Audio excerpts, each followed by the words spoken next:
ನಮಸ್ಕಾರ. ಶೀಲಾ ಪಾಠಶಾಲೆಯ ಹಾಗೂ ಪಾಕಶಾಲೆಯ ಎಲ್ಲ ವಿದ್ಯಾರ್ಥಿಗಳಿಗೂ ಬೆಳಗಿನ ಶುಭೋದಯಗಳು, ಆತ್ಮೀಯವಾದಂಥ ಸ್ವಾಗತ.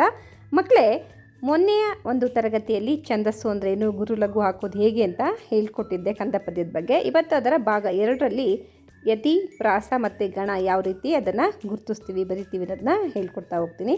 ಹಾಗೆ ಇದು SSLC ಮಕ್ಕಳಿಗೆ, ಹಾಗೆ FDA STA ಎಕ್ಸಾಮನ ಸ್ಪರ್ಧಾತ್ಮಕ ಪರೀಕ್ಷೆಯಲ್ಲಿ ಯಾರ್ಯಾರು ಭಾಗವಹಿಸ್ತಾ ಇದ್ದೀರಾ ಅವ್ರಿಗೆ ಖಂಡಿತ ಅನುಕೂಲ ಆಗುತ್ತೆ. ಪೂರ್ತಿ ವಿಡಿಯೋವನ್ನು ನೋಡಿ. ಕೊನೆಯಲ್ಲಿ ನಿಮಗೆ ರಸಪ್ರಶ್ನೆ ಕಾರ್ಯಕ್ರಮ ಸಹ ಇರುತ್ತೆ. ಇಲ್ಲಿ ರಸಪ್ರಶ್ನೆಗಳನ್ನು ಕೇಳಲಾಗುತ್ತೆ, ಅದಕ್ಕೆ ಸರಿಯಾದಂಥ ಉತ್ತರವನ್ನು ಸಹ ನೀಡುವಂಥ ಪ್ರಯತ್ನವನ್ನು ನೀವು ಖಂಡಿತ ಮಾಡಿ. ಯಾರ್ಯಾರು ಎಷ್ಟೆಷ್ಟು ಪ್ರಶ್ನೆಗಳಿಗೆ ಉತ್ತರವನ್ನು ಕೊಟ್ಟಿದ್ದೀರಾ ಅಂತ ಗೊತ್ತಾಗುತ್ತೆ. ಮಕ್ಕಳೇ, ಇಲ್ಲಿ ಲಘು ಅಂತ ಅಂದರೆ ಮೊನ್ನೆ ಹೇಳ್ಕೊಟ್ಟಿದ್ದೆ ಅಲ್ವಾ, ಮೊನ್ನೆ ಮಾಡಿದ ಪಾಠದ ಬಗ್ಗೆ ಸಹ ಸ್ವಲ್ಪ ಪುನರಾವರ್ತನೆಯನ್ನು ಮಾಡೋಣ. ಇಲ್ಲಿ ಮಕ್ಕಳೇ, ಲಘು ಗುರು ಅಂತ ನಿಮ್ಗೆ ಹೇಳ್ಕೊಟ್ಟಿದ್ದೆ ಅಲ್ವಾ, ನೆನಪಿದೆಯಾ? ಲಘು ಅಂತಂದರೆ ಎಷ್ಟು ಮಾತ್ರೆಯನ್ನು ಹೊಂದಿರುತ್ತೆ? ಇಲ್ಲಿ ಆಪ್ಷನ್ ಕೊಟ್ಟಿದ್ದೀನಿ: 1 ಮಾತ್ರೆ, 2 ಮಾತ್ರೆ, 3 ಮಾತ್ರೆ. ಉತ್ತರ ಗೊತ್ತಿರೋರು ಕಮೆಂಟ್ ಬಾಕ್ಸಲ್ಲಿ ಕಮೆಂಟ್ ಮೂಲಕ ನಿಮ್ಮ ಉತ್ತರವನ್ನು ತಿಳಿಸ್ಬೋದು. ಹಾಗೆ 2ನೇ ಪ್ರಶ್ನೆ, ಗುರು ಎಂದರೆ ಎಷ್ಟು ಮಾತ್ರೆಗಳಿರುತ್ತೆ ಅಂತ. ಇಲ್ಲಿ ಆಪ್ಷನ್ ನೋಡ್ಕೊಳ್ಳಿ: 3 ಮಾತ್ರೆ, 1 ಮಾತ್ರೆ, 2 ಮಾತ್ರೆ. ಸರಿಯಾದ ಉತ್ತರವನ್ನು ಕಮೆಂಟ್ ಬಾಕ್ಸಲ್ಲಿ ತಿಳಿಸಿ, ನೋಡೋಣ ಎಷ್ಟು ಜನ ಉತ್ತರವನ್ನು ಕೊಟ್ಟಿದ್ದೀರಾ ಅಂತ. ಈಗ ಮಕ್ಕಳೇ, ಪ್ರಾಸ, ಯತಿ, ಗಣ ಅದ್ರ ಬಗ್ಗೆ ತಿಳ್ಕೊಳ್ತಾ ಹೋಗೋಣ. ಇಲ್ಲಿ ಛಂದಸ್ಸು ಅಂತ ಅಂದರೆ ನಿಮಗೆ ಮೊನ್ನೆ ನಾನು ತಿಳಿಸ್ದೆ, ಪದ್ಯ ರಚನಾ ಶಾಸ್ತ್ರವನ್ನು ಛಂದಸ್ಸು ಅಂತ ಹೇಳ್ತೀವಿ ಅಂತ ಹೇಳಿದೆ. ಬಹಳ ಸುಲಭವಾದಂತಹ ಮಾಹಿತಿ, ಅರ್ಥವನ್ನು ಮಾಡಿಕೊಳ್ಬೇಕು. ಹಾಗಾಗಿ ಗಮನವಿಟ್ಟು ಆಲಿಸಿರಿ. ಓಕೆ ನೋಡಿ ಮಕ್ಕಳೇ, ಈ ಮಾಹಿತಿ SSLC, FDA STA ಹಾಗೂ ಸ್ಪರ್ಧಾತ್ಮಕ ಪರೀಕ್ಷೆಗಳ ವಿದ್ಯಾರ್ಥಿಗಳಿಗೆ ತುಂಬ ಉಪಯುಕ್ತವಾದಂತಹ ಮಾಹಿತಿ. ಛಂದಸ್ಸು ಕಾವ್ಯವನ್ನು ಗದ್ಯ, ಪದ್ಯ ಮತ್ತು ಚಂಪು ಎಂದು 3 ವಿಭಾಗ ಮಾಡಲಾಗಿದೆ.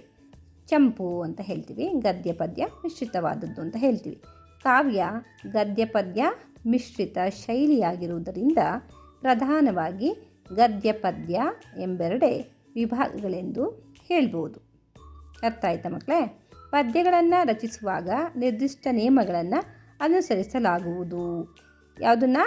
ಪದ್ಯವನ್ನು ರಚಿಸುವಾಗ ನಿರ್ದಿಷ್ಟ ನಿಯಮಗಳನ್ನು ಅನುಸರಿಸಲಾಗತ್ತೆ, ಅದನ್ನು ಛಂದಸ್ಸು ಅಂತ ಹೇಳ್ತೀವಿ. ಆಯಿತಾ? ಇದು ಒಂದು ವಾಕ್ಯದ ಉತ್ತರಕ್ಕೆ, ಪ್ರಶ್ನೆಗೆ ಉತ್ತರವನ್ನು ಬರಿಬೋದು. ವ್ಯಾಕರಣಶಾಸ್ತ್ರವು ಗದ್ಯ ಮತ್ತು ಪದ್ಯ ಎರಡಕ್ಕೂ ಸಂಬಂಧಿಸಿದ್ದು, ಛಂದಸ್ಶಾಸ್ತ್ರವು ಪದ್ಯಕ್ಕೆ ಮಾತ್ರ ಸೀಮಿತವಾದುದು. ಛಂದಸ್ಶಾಸ್ತ್ರ ಅನ್ನೋದು ಪದ್ಯಕ್ಕೆ ಮಾತ್ರ ಸೀಮಿತ ಆಗಿರುತ್ತೆ. ಆಧುನಿಕ ಕನ್ನಡ ಕಾವ್ಯಗಳಲ್ಲಿ ಛಂದಸ್ಸು ಹೆಚ್ಚು ಬಳಕೆ ಆಗ್ತಾ ಇಲ್ಲ. ಆಧುನಿಕ ಕವಿಗಳು ಏನು ಮಾಡ್ತಾ ಇದ್ದಾರೆ, ಜಾಸ್ತಿ ಛಂದಸ್ಸನ್ನು ಬಳಕೆಯನ್ನು ಮಾಡ್ತಿಲ್ಲ. ಆದರೆ ಕಾವ್ಯ ಪರಂಪರೆಯಲ್ಲಿ ಛಂದಸ್ಸಿಗೆ ವಿಶೇಷ ಮಹತ್ವವಿದೆ. ಇಲ್ಲಿ ಕೊಟ್ಟಿರುವ 3 ಕಾರಣಗಳಿಂದಾಗಿ ಛಂದಸ್ಸಿಗೆ ಗುರುತರವಾದಂತಹ ಮಹತ್ವ ಉಂಟು. ಇಂದಿನ ಕಾವ್ಯಗಳ ಲಕ್ಷಣ ತಿಳಿಯಲು, ಛಂದಸ್ಸನ್ನು ಕಡೆಗಣಿಸಿದ್ದರ ಔಚಿತ್ಯದ ಬಗ್ಗೆ ಮರುಚಿಂತಿಸಲು, ಛಂದಸ್ಸಿನ ಹೊಸ ಬಗೆಯ ಪ್ರಯೋಗಗಳನ್ನು ಅರಿಯಲು. ಇಷ್ಟು 3 ಅಂಶಗಳನ್ನು ನೀವು ನೆನ್ಪಿಟ್ಕೊಳ್ಬೇಕಾಗತ್ತೆ. ಒಂದು ಗೊತ್ತಾದ ಪಾದಗಳ ನಿಯಮ ಅನುಸರಿಸಿ ಆದಂತಹದ್ದನ್ನು ಪದ್ಯಗಳು ಅಂತ ಹೇಳ್ತೀವಿ. 3 ಪಾದ, 3 ಸಾಲಿನ ಪದ್ಯಕ್ಕೆ ತ್ರಿಪದಿ ಅಂತ ಹೇಳ್ತೀವಿ. 3 ಅಂದರೆ 3 ಸಾಲಿನ ಪದ್ಯಕ್ಕೆ ತ್ರಿಪದಿ ಅಂತ ಹೇಳ್ತೀವಿ. 4 ಪಾದಗಳ ಪದ್ಯವನ್ನು ಚೌಪದಿ ಅಂತಲೂ ಹೇಳ್ತೀವಿ. ಹಾಗೆ 6 ಸಾಲಿನ ಪದ್ಯವನ್ನು ಷಟ್ಪದಿ ಅಂತ ಹೇಳ್ತೀವಿ.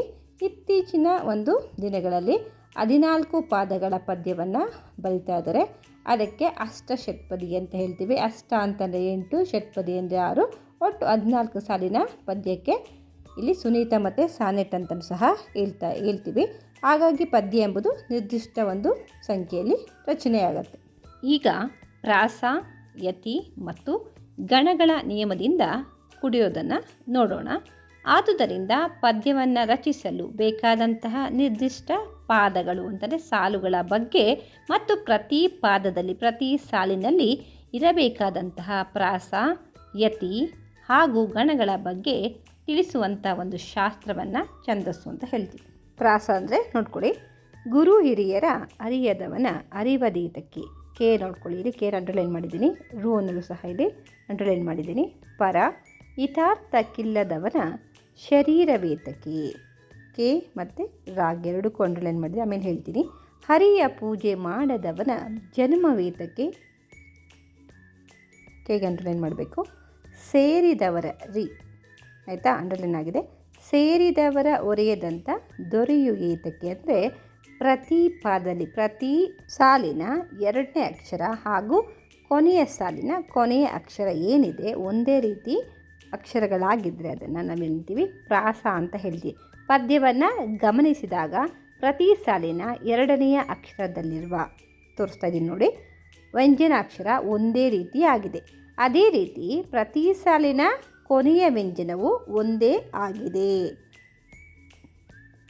ಹೀಗೆ ಪದ್ಯದ ಪ್ರತಿಯೊಂದು ಪಾದದ ಎರಡನೆಯ ಅಕ್ಷರದಲ್ಲಿ ಅಥವಾ ಪ್ರತಿ ಸಾಲಿನ ಕೊನೆಯ ಅಕ್ಷರದಲ್ಲಿ ಒಂದೇ ಜಾತಿಯ ವ್ಯಂಜನವಿದ್ದರೆ ಅದನ್ನು ಪ್ರಾಸ ಅಂತ ಹೇಳ್ತೀವಿ. ಎರಡನೇ ಅಕ್ಷರ ಹಾಗೆ ಕೊನೆಯ ಅಕ್ಷರ ವ್ಯಂಜನಾಕ್ಷರ ಬಂತು ಅಂದರೆ ಅದೇ ರೀತಿ ಅಕ್ಷರಗಳು ಬಂತು ಅಂದಾಗ ಅದನ್ನು ಪ್ರಾಸಪದ ಅಂತ ಇಂಗ್ಲೀಷಲ್ಲಿ ರೈಮಿಂಗ್ ವರ್ಡ್ ಅಂತ ಹೇಳ್ತೀವಿ.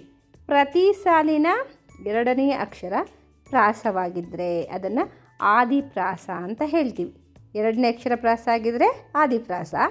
ಅಂತ್ಯದಲ್ಲಿ ಬರುವಂತಹ ಪ್ರಾಸವನ್ನು ಕೊನೆಯಲ್ಲಿ ಸಾಲು ಇಲ್ಲಿ ಬರುವಂಥ ಅಕ್ಷರಗಳು ಒಂದೇ ಥರ ಇದ್ದರೆ ಅದನ್ನು ಅಂತ್ಯಪ್ರಾಸ ಅಂತ ಹೇಳ್ತೀವಿ. ಹೆಚ್ಚಾಗಿ ಇದು ರಗಳೆ ಛಂದಸ್ಸಿನಲ್ಲಿ ಮಾತ್ರ ಕಾಣಬಹುದು. ಆಯಿತಾ. ಮಧ್ಯದಲ್ಲಿ ಬರುವ ಪ್ರಾಸವನ್ನು ಒಳಪ್ರಾಸ ಅಥವಾ ಮಧ್ಯಪ್ರಾಸ ಅಂತಲೂ ಸಹ ಕರೀತಾರೆ. ಇಷ್ಟು ಪ್ರಾಸಗಳಲ್ಲಿ ಆದಿಪ್ರಾಸ ಅಂತ ಬರುತ್ತೆ, ಅಂತ್ಯಪ್ರಾಸ ಅಂತ ಬರುತ್ತೆ, ಮಧ್ಯಪ್ರಾಸ ಅಥವಾ ಒಳಪ್ರಾಸ ಅಂತ ಹೇಳ್ತೀವಿ. 3 ಅಲ್ಲಿ ಗಣಗಳು ಬರುತ್ತೆ, ವಿಭಾಗಗಳಿರುತ್ತೆ. ಈಗ ಯತಿ ಬಗ್ಗೆ ನೋಡ್ಕೊಳ್ಳೋಣ. ಯತಿ ಅಂತಂದರೆ ಪದ್ಯವನ್ನು ವಾಚಿಸುವಾಗ ಓದುವಾಗ ಅರ್ಥಕ್ಕೆ ಲೋಪವಾಗದಂತೆ ನಿಲ್ಲಿಸುವ ಸ್ಥಳವನ್ನು ಯತಿ ಎನ್ನುವರು. ಅಂತಂದರೆ ನಾವಿಲ್ಲಿ ಬೈಕಲ್ಲೋ ಕಾರಲ್ಲೋ ಹೋಗ್ತಾ ಇರ್ತೀವಿ, ಒಂದು ಕಡೆ ಎಲ್ಲೋ ಸ್ಟಾಪ್ ಕೊಡ್ತೀವಲ್ಲ, ಹಾಗೆ ಪದ್ಯವನ್ನು ಓದುವಾಗ ಅರ್ಥಕ್ಕೆ ಯಾವುದೇ ರೀತಿ ತೊಂದರೆ ಆಗದಂತೆ ನಿಲ್ಲಿಸುವಂಥ ಒಂದು ಸ್ಥಳಕ್ಕೆ ಇಲ್ಲಿ ಯತಿ ಅಂತ ಹೇಳ್ತೀವಿ. ಯತಿ ಎಂಬುದು ಸಂಸ್ಕೃತದಲ್ಲಿ ಮಾತ್ರ ಬಳಕೆ ಆಗಿದ್ದು ಕನ್ನಡದಲ್ಲಿ ಅಷ್ಟೊಂದು ಬಳಕೆ ಆಗಿಲ್ಲ. ಗಣ ಅಂತ ಅಂದರೆ ಗುಂಪು ಅಂತ ಹೇಳ್ತೀವಿ. ಪದ್ಯದ ಪ್ರತಿ ಸಾಲಿನ ಅಕ್ಷರ ಅಥವಾ ಮಾತ್ರೆ ಅಥವಾ ಅಂಶಗಳ ಗುಂಪೇ ಗಣ. ಮಾತ್ರೆಗಳ ಲೆಕ್ಕಾಚಾರದಿಂದ ಗುಂಪು ಮಾಡಿದರೆ ಮಾತ್ರಾಗಣ ಅಂತ ಹೇಳ್ತೀವಿ. ಮಾತ್ರೆಗಳು 1 ಅಥವಾ 2 ಮಾತ್ರೆ ಅಂತ ಹೊರಟ್ರೆ ಮಾತ್ರ ಗಣ ಅಂತ ಹೇಳ್ತೀವಿ. ಅಕ್ಷರಗಳ ಲೆಕ್ಕಾಚಾರದಿಂದ ಗುಂಪು ಮಾಡಿದರೆ ಅದನ್ನು ಅಕ್ಷರಗಣ ಅಂತ ಹೇಳ್ತೀವಿ. ಗಣ ಅಂತಂದರೆ ನೆನ್ಪಿಟ್ಕೊಳ್ಬೇಕು, ಗುಂಪು ಅಂತ ಹೇಳ್ತೀವಿ. ಮಾತ್ರೆಗಳು 1 ಮಾತ್ರೆ 2 ಮಾತ್ರೆನ ತೊಗೊಂಡ್ರೆ ಅದನ್ನು ಮಾತ್ರಾಗಣ ಅಂತ ಹೇಳ್ತೀವಿ. ಅಕ್ಷರಗಳನ್ನು ಲೆಕ್ಕಾಚಾರ ಮಾಡಿ ಗುಂಪನ್ನು ಡಿವೈಡ್ ಮಾಡಿದರೆ ಅದನ್ನು ಅಕ್ಷರಗಣ ಅಂತ ಹೇಳ್ತೀವಿ. ಅದೇ ರೀತಿ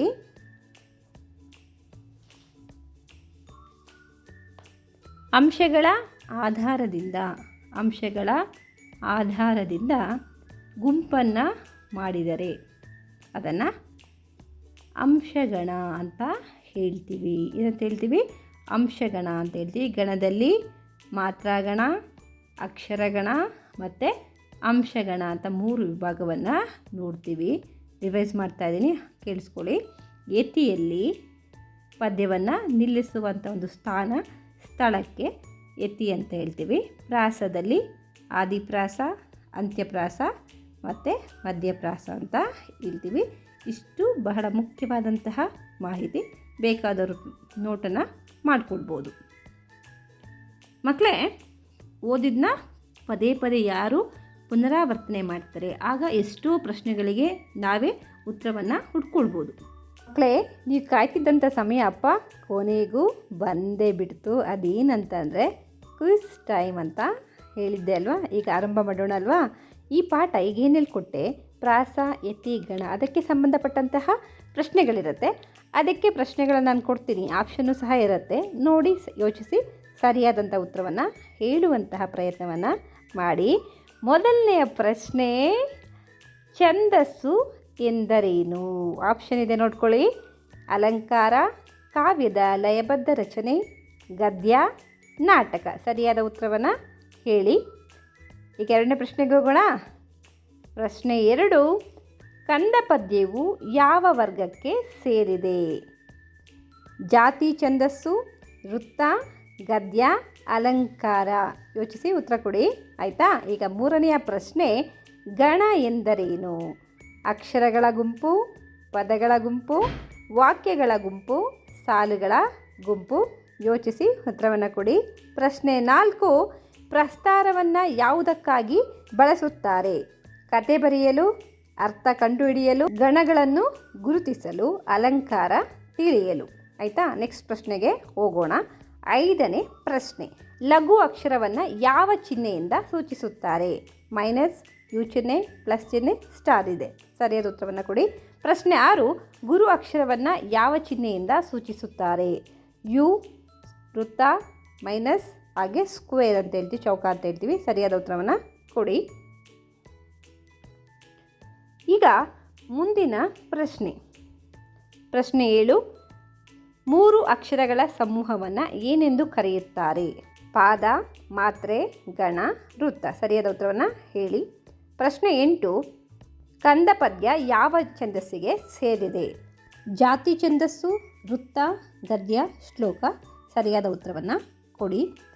ಮಕ್ಕಳೇ, ಬಹಳ ಸುಲಭವಾದಂತಹ ಒಂದು ಪ್ರಶ್ನೆಗಳನ್ನು ಕೇಳಿದ್ದೇನೆ. ಯೋಚನೆಯನ್ನು ಮಾಡಿ ಸರಿಯಾದ ಉತ್ತರವನ್ನು ಕೊಡೋದಕ್ಕೆ ಆದಷ್ಟು ಟ್ರೈ ಮಾಡಿ. ಈಗ ಮುಂದಿನ ಪ್ರಶ್ನೆಯನ್ನು ನೋಡೋಣ.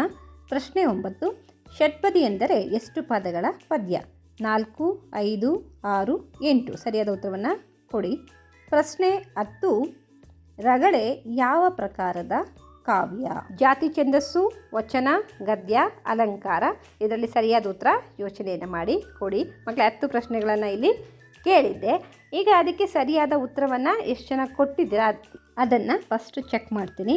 ಎಷ್ಟೆಲ್ಲ ಉತ್ತರಗಳು ಸರಿ ಇದೆ, ನೀವೆಷ್ಟು ಜನ ಪ್ರಯತ್ನವನ್ನು ಮಾಡಿದ್ದೀರ ಅನ್ನೋದು ಗೊತ್ತಾಗುತ್ತೆ. ಕಮೆಂಟ್ ಬಾಕ್ಸ್ನಲ್ಲಿ ಕಮೆಂಟ್ ಮಾಡೋದ್ರ ಮೂಲಕ ತಿಳಿಸಿ. ಈ ವಿಡಿಯೋ ಮಾಹಿತಿ ನಿಮಗೆ ಇಷ್ಟ ಆಯಿತು ಅಂತಂದರೆ ಲೈಕ್ ಮಾಡಿ, ಶೇರ್ ಮಾಡಿ, ಕಮೆಂಟನ್ನು ಮಾಡಿ. ಹಾಗೆ ಹೊಸದಾಗಿ ಯಾರು ನಮ್ಮ ಚಾನಲನ್ನು ನೋಡ್ತಾ ಇದ್ದೀರಾ ಮರೆಯದೆ ಸಬ್ಸ್ಕ್ರೈಬ್ ಆಗಿ. ಆದಷ್ಟು ನಿಮ್ಮ ಸ್ನೇಹಿತರಿಗೆ ಶೇರ್ ಮಾಡಿ. ಈ ಒಂದು ಉಪಯುಕ್ತವಾದಂತಹ ಮಾಹಿತಿ ಅವ್ರಿಗೂ ಸಹ ಸಹಾಯಕ್ಕೆ ಬರುತ್ತೆ. ಮತ್ತು ನಾಳೆ ಹೊಸ ವಿಡಿಯೋದೊಂದಿಗೆ ಇದೇ ರೀತಿ ಕ್ವಿಜ್ ಸಮಯ ಸಹ ಇರುತ್ತೆ. Thank you for watching.